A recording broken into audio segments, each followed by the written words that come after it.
오늘 우리에게 주신 하나님 말씀은 사사기 11장 12절에서 15절까지 말씀 함께 보겠습니다. 사사기 11장 12절에서 15절까지 말씀,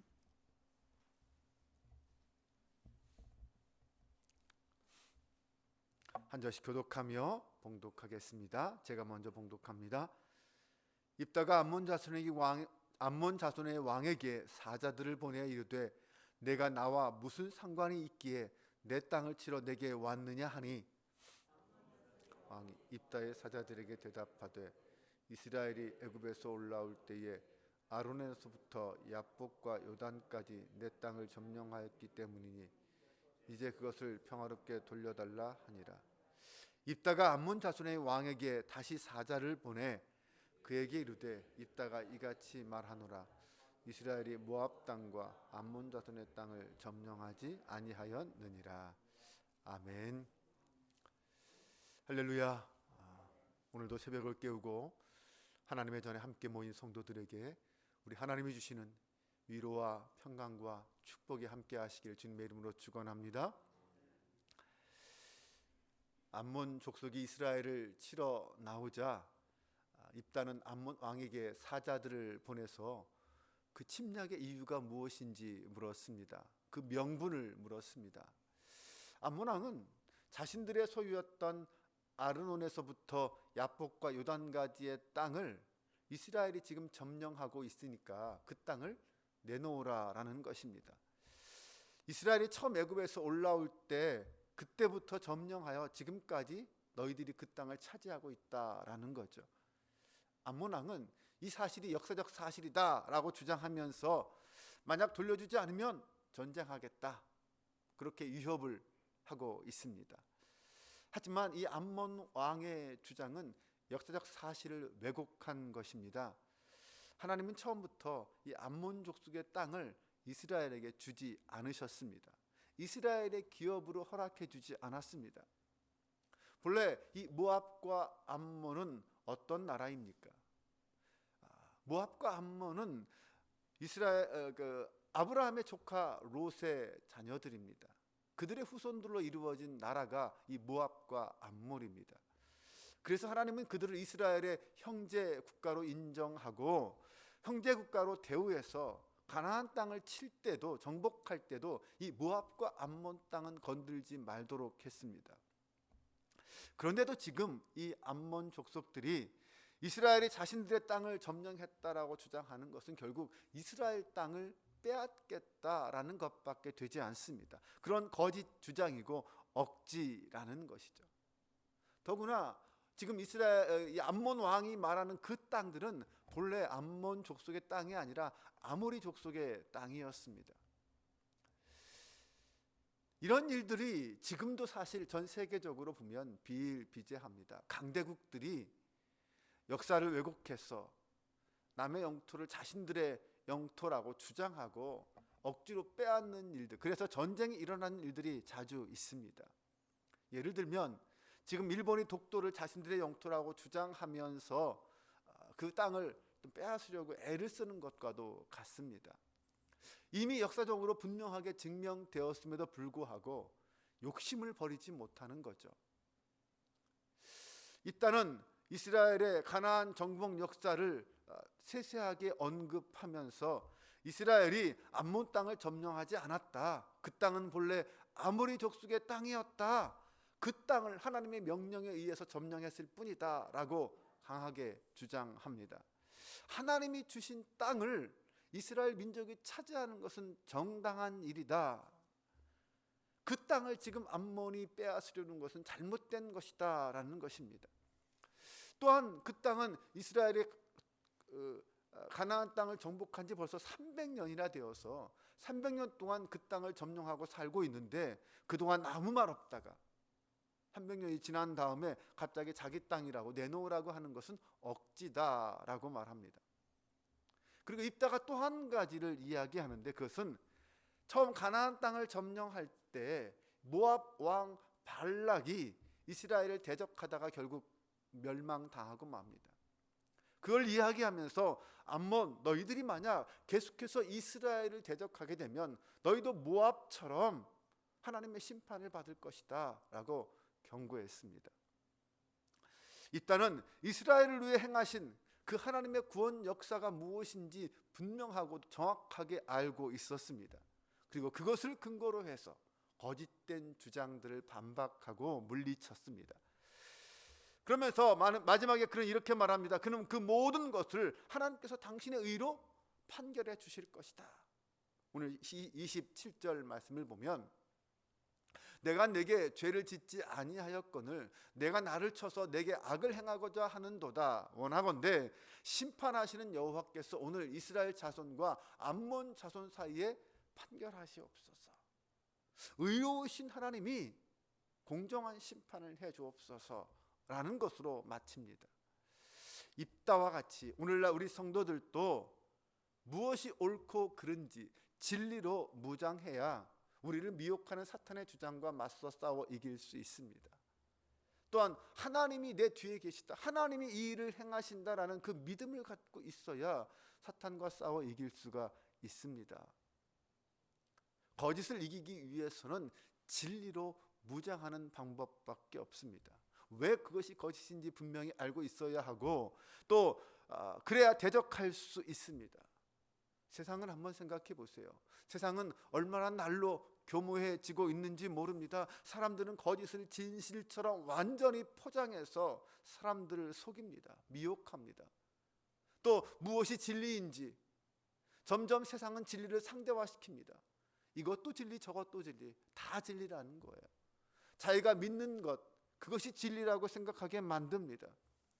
그러므로 변하지 않는 진리 위에 굳게 서서 하나님 나라를 공격하는 대적들과 싸우는 것이 성도들의 사명입니다.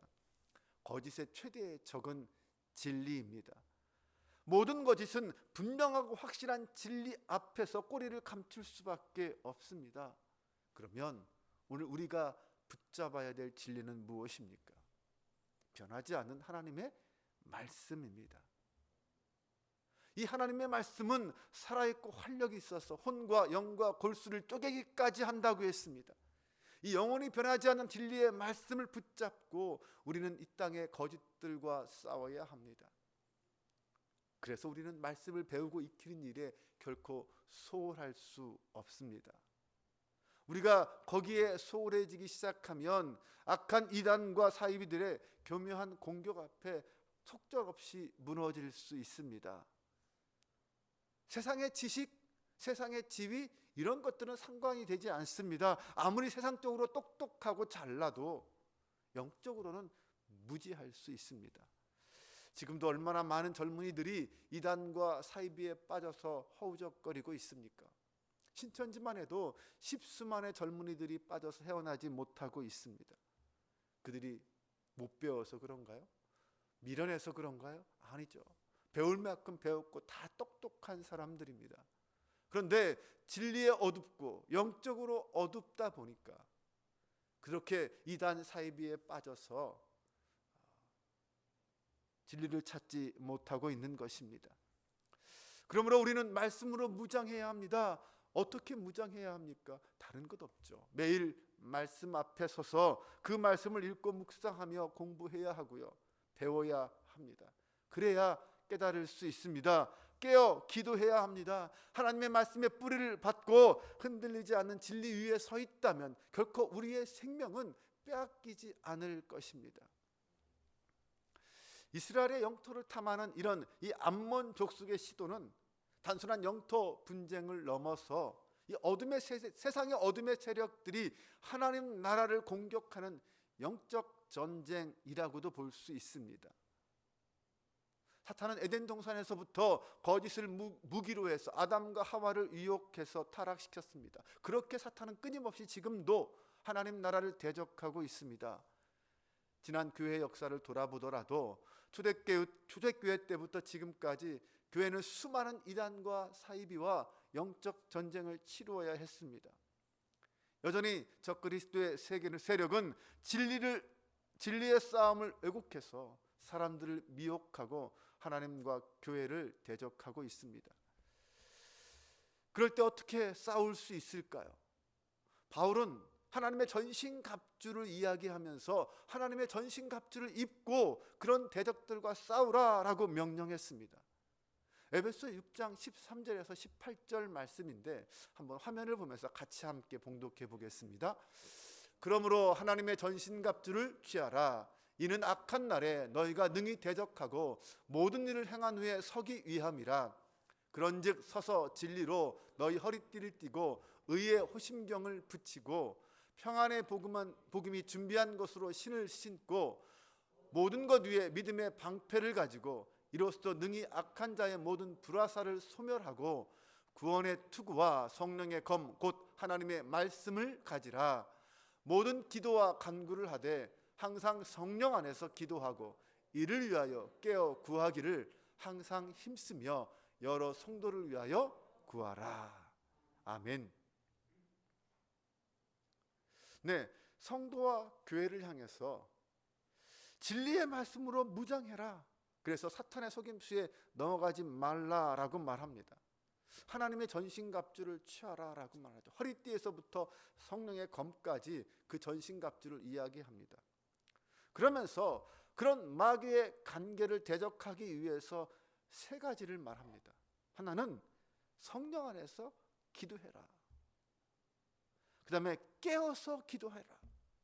그리고 서로 기도하라. 이것이 기도하라라는 말로 한마디로 이야기할 수 있지만 성령 안에서 기도하고 깨어 기도하고 서로를 위해서 중보기도 하라. 그것이 이 악한 사탄 마귀의 관계에 싸워서 이기는 방법이라고 말합니다.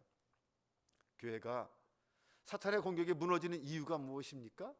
진리의 바탕 위에 굳게 서 있지 못하기 때문입니다. 분열하기 때문입니다. 기도하지 않으면 무너집니다.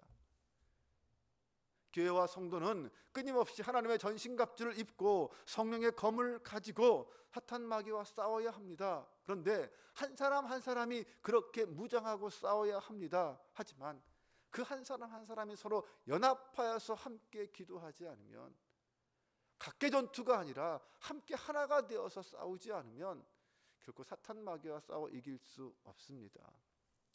예수 그리스도의 십자가를 굳게 잡고 하나님의 말씀인 성령의 검을 의지해서 함께 연합하여 기도하며 이 사탄 마귀와 싸운다면 우리는 반드시 승리할 것이고 그들의 모든 관계를 무력화시킬 것입니다.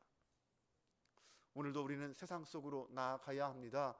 우리가 맞서는 수많은 세력들이 우리를 기다리고 있습니다.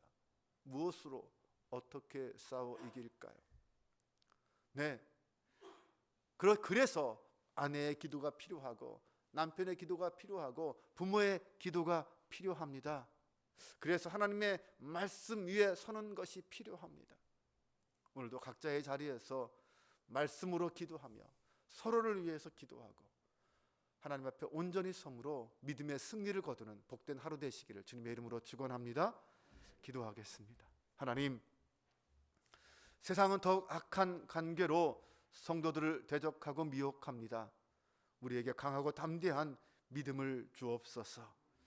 하나님의 사람으로 어떤 환경 속에서도 흔들리지 않고 말씀의 진리를 무기 삼아 영적 전쟁에 임하는 저희들 모두가 되게 하여 주옵소서. 예수님의 십자가는 이미 우리에게 승리를 선포하신 사건인 줄로 믿습니다. 거짓의 아비 사탄과의 싸움에서 십자가의 보혈의 공로를 통하여 구원의 진리를 선포하게 하시고 구원받은 하나님의 자녀로 이 땅을 살아가는 저희가 되게 하여 주옵소서. 사랑의 하나님, 날마다 말씀 위에 서서 예수님과 동행하는 하루하루가 되기를 원합니다. 오늘도 믿음의 열매, 성령의 열매를 올려드리는 하루가 되게 하여 주옵소서. 우리 주 예수 그리스도의 이름으로 기도합니다. 아멘.